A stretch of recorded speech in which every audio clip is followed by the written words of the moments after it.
Roger and James here from the What's on Disney Plus podcast. In this episode, we're going to be talking about the Disney Vault, which is going to be ending on Blu-ray but coming to Disney Plus. We'll be talking about a possible huge amount of subscribers.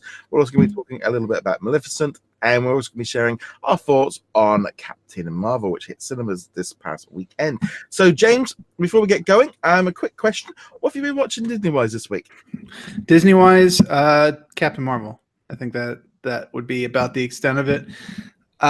Having said that, I mean, that's only if we're talking movies. If we're talking cartoons and television, then I could add a couple more on there. But I am, now that I've seen Captain Marvel, I am preparing for Avengers Endgame, which means because this is the end of like all of it, that we're starting back at Iron Man and we're watching all of them. I've got 60 something days to watch all of them. That seems like a lot, but you know, it's like 20 movies, and they're 2 hours a pop. So I can make the time. I can make it more. Yeah, it could make it more difficult because you have to watch Shield, Inhumans, and all the Defenders stuff. But yeah, you had me up until Inhumans, man. So this week I went to see Captain Marvel. I've also been I've made my way through all of Star Wars Rebels. It's about midpoint season 4, and then for some reason Disney Life does not have the second half of season 4. So I think I'm gonna have to be trying now. I want to get to the end because I want to start on the Clone Wars, and that's my aim, is to watch all 5, 6 seasons of the Clone Wars before kind of season 7 starts when it comes on Disney Plus. That's my primary things I'm trying to watch at the minute, and that's quite a lot. That's a lot of cartoon episodes to watch, but nevertheless. So let's jump into some news. So this past week during the annual shareholder conference, Bob Iger was talking about Disney Plus. He kept getting asked. He didn't really give too much away. There wasn't really anything massive, but there was one kind of sentence he did which caught a light and pretty much has gone. It was the amount of attention on this story that I saw not only on my site but on the other side. I mean, I've never seen such a reaction to this, and that is because they are going to be basically bringing every single movie under this. I'll just read it out. The service, which I mentioned earlier, is going to launch later this year, and it's going to combine what we call library product, movies and television, with a lot of original project as well, movies and television. And at some point fairly soon after launch, it will house the entire Disney motion picture library. So the movies you speak of traditionally that have been kept in the vault and brought out basically every few years will be on the service. And then, of course, we're producing a number of original movies and original television shows as well that will be Disney branded. So that's a big thing. This whole thing of every movie being on there really caught everyone's attention. That's really sold it to a lot of people. There's been a lot of chatter on the Reddit. There's been chatter all over Facebook and Twitter. This is the big thing that's caught everyone's attention. Obviously, there's been a lot of like little snipes, like, we're going to get Songs of the South and all this kind of bits and pieces. But I mean, if they've got 99% of the Disney library back catalog on here, that is what people want. That is what they know is their bread and butter, and that's going to keep people subscribed. Yeah, and they've also, I think, realized that there's only so many times you can bring these movies out of the vault and re-release them on new media before people are like, look, I already own The Lion King on VHS, DVD, Blu-ray, and 4K. I'm not going to get it on 16K, huh? And Laserdisc. And Laserdisc and video CD. And I must admit, I do own some HD DVDs that didn't go anywhere either.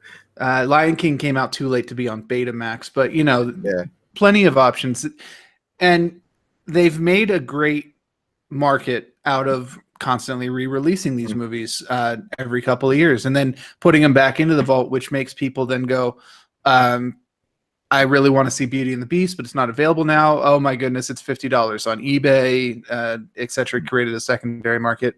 But I think that the current generation, which includes us in this case, don't care about that. We just want to watch it. And if I own it on DVD or Blu-ray or VHS, who cares? I'm perfectly fine with that, and I'm not going to buy it on 4K. I've in fact not bought any Disney movies on 4K. I've only bought like 3 4K movies, period, and they're very big spectacle movies that you want to see in as great fidelity as possible. But yeah, so this makes more sense. This is, if you go on Disney Plus, it's part of your subscription, and you can watch Little Mermaid, Beauty and the Beast, Rescuers Down Under, whatever you want. Maybe not Song of the South, but if you really want to see Song of the South, you might want to ask yourself why. Well, it's not, just to clarify, it's not that it's racist, which it is, but because there are other Disney movies that are racist. It's a really boring movie. It's one of their worst movies ever. Yeah, it's the thing is, I think that one kind of caught. I mean, the amount of comments I saw about that was ridiculous. But it's that thing of by making it, by taking it away and never re-releasing, it builds on that. I mean, I don't think they're going to put it on. Now, the thing is, what got me was this idea that they are kind of doing it just after launch, because I am expecting them to start to. I was expecting them to start drip feeding them out, because you're going to want that news beat keep coming in, or we just, the idea that they'll be shortly after launch. Yeah, you're going to need to launch with the major ones, but you're going to be able to start putting them in, drip feed them. The big thing as well, by not taking them off. I mean, it's a big thing with Netflix, really, of what's leaving this month. Well, it'll be great if nothing actually ever leaves. They just keep adding stuff to it. I mean, and at the end of the day, there's none of that licensing issue, so nothing should keep leaving. So that would be great if that's the case. Whether or not it takes a year, maybe, for them to all get on there, I can't imagine they're just going to put everything on day one. They are going to want to drip feed it out. They also probably don't want to overload the servers and stuff and put everything on there and everyone's jumping in. But people will want to get in there, and this movie's in there. And if a kid wants to rewatch Jungle Book 150 times, it's there constantly. And that vote is very, very appealing.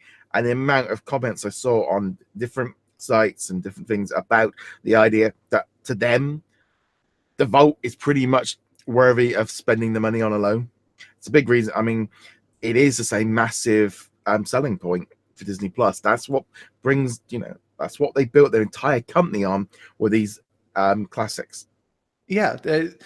And the classics go back, and they've got this entire catalog of movies going back to 1937. Was it Snow White? In any event, and these movies end up getting watched over and over again. As a child, I watched Aladdin and Lion King and Beauty and the Beast and Little Mermaid to the point where the VHS tapes were basically breaking down. Yeah. So, and my parents were probably happy that was happening. But being able to access at some point the entire Disney library of classic movies, if you have kids, this is a no-brainer at all, period, whatsoever. I mean, whatever you may think of Disney yourself, the volume of good quality entertainment that you can put in front of your kids without worrying about it too much.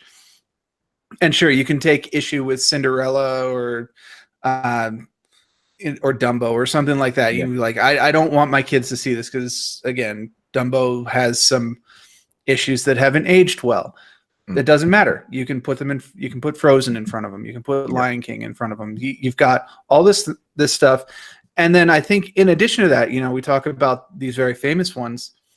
It gives people access to the ones that they may not have seen. Black Cauldron, Rescuers Down Under, Treasure Planet is one that I still haven't got around to watching yet. I actually really like Treasure Planet. It just kind of got lost. Everything.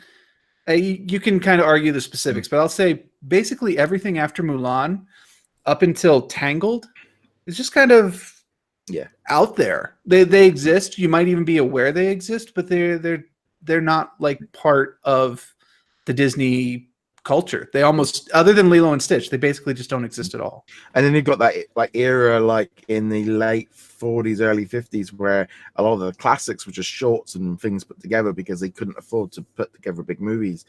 But I mean, also like having Disney Channel movies, maybe putting other content in there that there's so many movies that they made under the Disney banner in the 60s and the 70s and the 80s, which aren't regularly available, but putting them on there will be a big aspect. An escape to mountain, there are some. Is it Flight of the Navigator? Is that one? I can't remember if that was Disney or Flight not. of the Navigator. I was thinking the Nutty Professor. I think that was originally them, which got remade as Flubber. Yeah. The Cat from Outer Space. It's not a particularly good movie, but I have a lot of nostalgia for it. Or the Herbie movie. But all these movies, the original Herbie movies are great. They hold up really well. Yeah. I think the thing of having this back catalogue is going to be a massive selling point. This past week, Netflix was like, we've now got 1,000 originals. And you go, yeah, but if you actually asked anybody, they probably could only name probably Stranger Things as the only show or brand that they actually would associate with that. Whereas you think of Disney, people could run off 50 probably 20 things. If you just stopped a man on the street, you'd be able to name you at least 10 to 20 things, probably like that.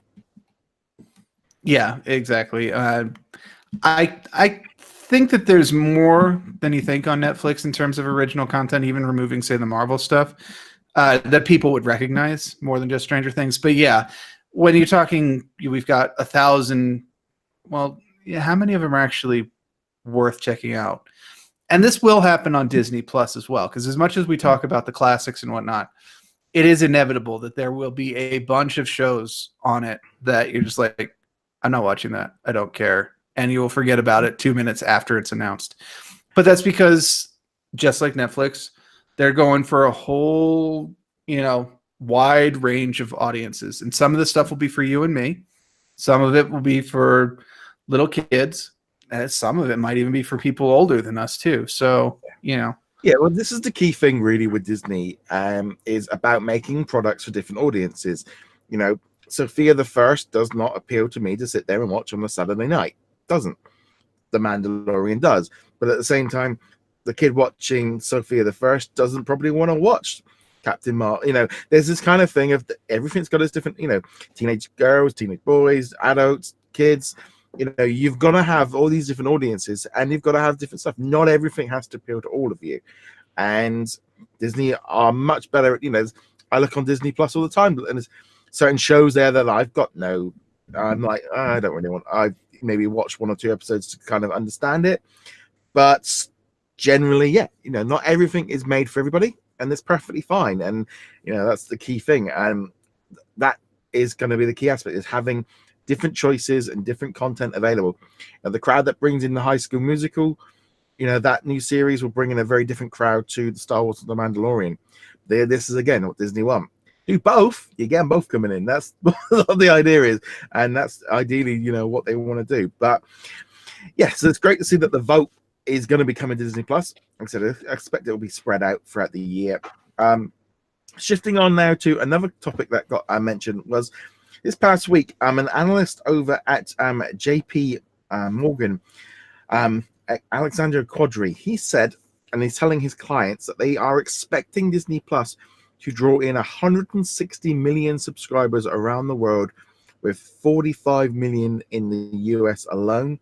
And the big reason for that is, again, he said here, our confidence is the resilient success of Disney Plus comes from the company's unmatched Disney brand recognition, extensive premium content, and unparalleled ecosystem to market the service. And they have got basically the fact that they are foregoing their short-term revenues to boost up this thing is feeling. But 160 million subscribers worldwide. Now currently Netflix has 139 million. But I know that once they go global, there is a big, there's 7-8 billion people worldwide. There's a brand recognition in every country around the world will help push this one up very high. Yeah, Disney is known pretty much everywhere, especially in the Asian markets where a large portion of the world population is. So I don't know how much I trust the numbers from random JP Morgan analyst, but it certainly sounds good. And I certainly hope it's true. 160 million at the very least sounds like a lot of people, even if it's actually just a fraction of the world population. But still, that's a lot. And there's a good chance he's not that far off because, as you said, that brand recognition, it counts for a lot. But 160 million people at $6-7 a month, that racks up. And this is why it's the number one priority for Disney. You know, they are putting everything into this because they want that monthly subscription. They want these numbers, and they're going global. You know, I see it a lot with, like, you know, is it coming to this country? It's like, you're looking at it going, they want this everywhere because they want to get rid of all this. They don't need all these individual companies selling stuff. They will have, you know, they're still going to put them out on different units and bits and pieces, but, you know, they are looking globally to get this out to as many people as possible. But yeah, 45 million US, I think that might take a while. It definitely needs to grow a lot faster than ESPN, but because everything still got 2 million in the first year. Yeah, Disney Plus, I think, needs to have, you know, I think Hulu's now about 25 million. I think Disney are really going to be pushing this a lot, but then they've got the output to kind of push that. As we said earlier in this very episode, the vault by itself is a major selling point. Simply having unlimited access to any number of Disney classic movies, whether they be animated or live action, for a lot of families, that is more than enough for to justify a, let's say, $7 per month cost. And let's be honest, you only have to buy, if you only buy one DVD a month, that's the cost of this service. You know, and that's a bargain bin DVD. Yeah. Well, maybe not bargain bin because that's like $2 or $3, but yeah, one Blu-ray, one DVD, you're already well past that. So if you're buying DVDs for your kids and most of those DVDs have Disney branding on them, this is a much better option. Yeah. Okay, so flipping now over to another topic which kind of came out, which caught me by surprise, was Maleficent, the Mistress of Evil, has been pushed up. It was originally supposed to be coming out in May 2020. It's been pulled forward. We'll be releasing in cinemas on October the 18th. There was also a poster released. Yeah, this one really, this movie I'd forgotten was even being made. Now it's like suddenly the email dropping, coming out early, and I'm like, okay, so obviously it'll probably be on Disney Plus, probably around about Easter time, maybe, depending on how they're going to work it out. But yeah, this one really did kind of, I was not expecting Maleficent 6 months early. I honestly wasn't expecting it at all. I'd forgotten it was being made, to be honest. I knew it did pretty well. The original did pretty well in theaters. And of course, Angelina Jolie is still a fairly big draw. But I actually forgot they were doing a sequel at all. Yeah, so I don't really have too much to think about it. But a 6 month bump up isn't necessarily a good thing because that's 6 months of post production that they're not going to be doing, that they might have originally slotted for. So hopefully it was a decision based on them going, oh, we won't, or we made a breakthrough in special effects technology, or, you know, we decided to throw a bunch of money at a server farm so we can render stuff faster, stuff like that, as opposed to them going, oh man, this looks terrible, we just need to get this out there. So yeah, I'm not really sure what to think of this one, honestly. The only other thing I did think of, whether or not they had something in the Fox lineup coming up that was maybe a better fit for that weekend. You know, maybe. We're going to see. I think you're going to see a lot of reshuffling when they get all their decks. Because yeah, but 6 months is a really big reshuffle. Like a couple of weeks, sure, maybe even a month or two, but that's half a year. That is not a reshuffle. That is a we're completely moving you out of the way of everything else. Well, they did that with was it The Incredibles 2 and Wreck-It Ralph 2? Both of them got pulled up nearly a year because that was more in the production side of things. They get pulled up, whether or not I still know for Wreck-It Ralph 2, they did say that it did, and even Incredibles, they did say that impacted on what they could do because they lost that time. Special effects are not fast and they're not cheap. The only thing you can do to make them faster is throw more computers at them, and that's a lot of money. So if they're bumping something up like they did with those two movies, and then Maleficent is going to be very special effects heavy because of the magic and transformations and such. It means either they're cutting back on the amount of special effects involved, or they're throwing a ton of power at what they're planning on doing. And I suspect it's the former. They're cutting back. Yeah. So yeah, we'll obviously see the teaser trailer. I would imagine soon. It's quite surprised just to see a poster. Normally you do get some kind of teaser, but yeah. So Maleficent 2, Mistress of Evil, coming in October to cinemas, but also expect that to be on Disney Plus early next year. So yeah, looking here at some of the other bits and pieces. Apparently there was talk that Disney Plus might launch first in the Netherlands as a test, which kind of got some odd reactions from people. It's a bit like, no, makes total. We in the mobile game market, we are completely used to Disney doing soft launches where they put them in other smaller countries first, test them, get them all out there, see how it's going. Honestly, this is the best thing for people. Someone has to test it first. You can't just launch it in the US. I mean, I would say generally us Brits and Irish people, we've been the test subject with Disney Life, but that entire app is not built by BAM technology, so they're gonna be a brand new app for that. But yeah, going out in the Netherlands, that's good. You know, I don't necessarily think they're going to be getting all the original launch titles. It will just be there with a large quantity of content available, but they can iron out the bugs, get people seeing it, getting people doing stuff. It wouldn't surprise me if this is the case at all.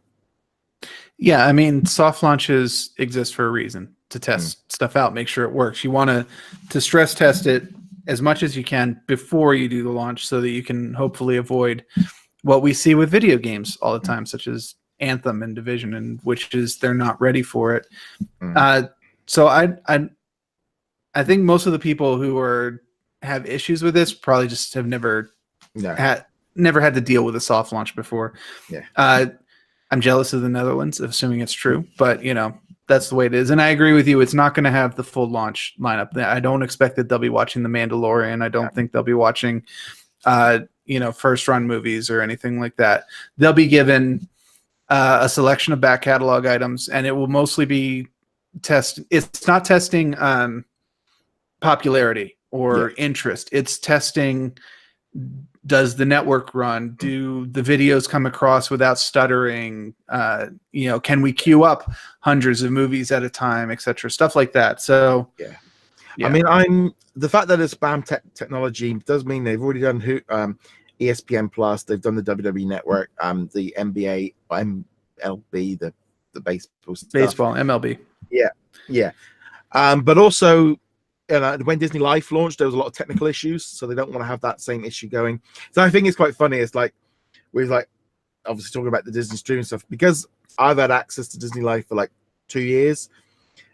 I've kind of got used to having one. I'm just ready for me of like pushing a new Disney service that is better than Disney Life, because Disney Life it's got a lot of the vote. It's got loads of classic movies on there. It's got lots of Disney Channel stuff, but they don't update it very often, or when they do, it's a few episodes here and there every like few days.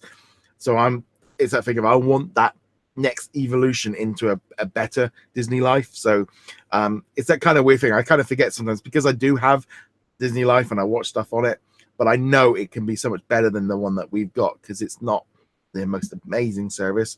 I can't even watch it properly through consoles and stuff because they didn't make the apps. It very much felt along the lines of we're doing this other thing, right? We're not spending any more money on development. We're pushing everything away, and we're just going to keep chucking TV shows on there. But $4.99 a month, I can't really complain. But nevertheless, looking here now, that was kind of pretty much the main point of all the news this week.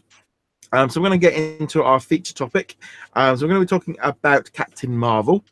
We went to see it this past weekend. We're not going to be doing any spoilers, but I know this movie is going to be coming out to Disney Plus later this year. I am convinced that this is going to be a launch title. That's my personal feeling. I mean, it would be about the right timing. It would, if the projections of when Disney Plus are supposed to come out, this movie should probably have already been released on physical media before then, if not by very much, but at least a little bit, so Disney's not too worried about it cannibalizing sales.